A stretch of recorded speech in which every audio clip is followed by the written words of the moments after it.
مجھے اس کی بلند آواز اب ہر شب سرگوشیوں کی صورت میں سنائی دیتی ہے۔ نام تو تمہارا روشنی ہے، لیکن تم رات میں سارے گھر کی بتیاں آخر بجھا کر کیوں رکھتی ہو؟ اور میں اصلی غصے میں چیخ کر کہتی، مجھے زیادہ اور تیز روشنیاں اچھی نہیں لگتی۔ اس پر وہ مسکراتے ہوئے کہتا، شکر ہے جہاں ہم بیٹھے ہیں اس کمرے کی روشنیاں تم نے گل نہیں کی۔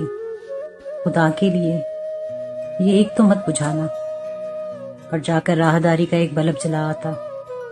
یہ روز کا معمول تھا۔ میں اس کی اس بات کا کوئی جواب نہیں دیتی اور نہ ہی راہداری کا بلب بجھاتی۔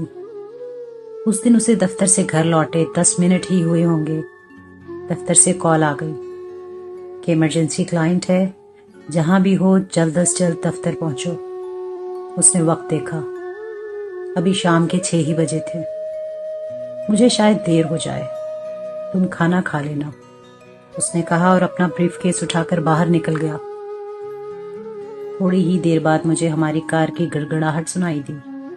میں بھاگتی ہوئی گیٹ پر دیکھنے پہنچی کہ یہ میرا وہم تو نہیں ہے۔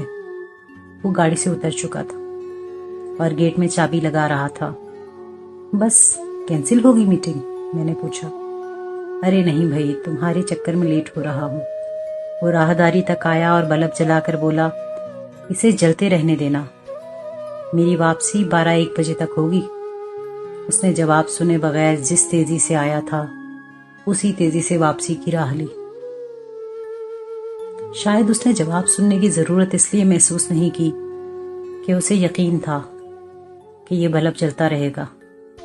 ابھی 1 گھنٹہ بھی نہیں گزرا تھا کہ گھر کے فون کی گھنٹی بجی۔ کال کرنے والا یا تو سفاک تھا یا پھر ایسی باتوں کا عادی ہو چکا تھا۔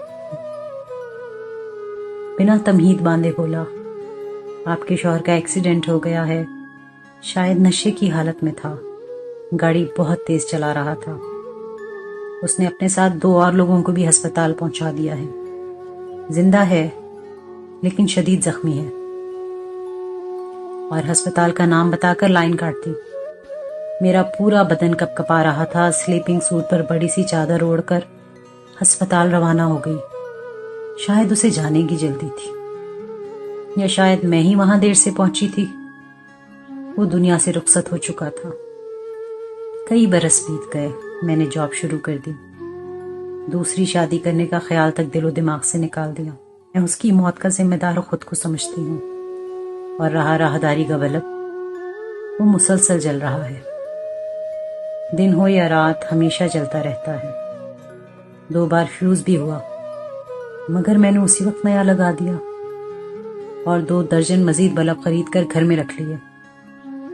ہر شب سونے سے پہلے میں راہداری والے بلب کی روشنی تلے کچھ وقت گزارتی ہوں، تو مجھے اس کی بلند آواز اب سرگوشی کی صورت میں یہ کہتی سنائی دیتی ہے، خدا کے لیے یہ ایک تو مت بجھانا۔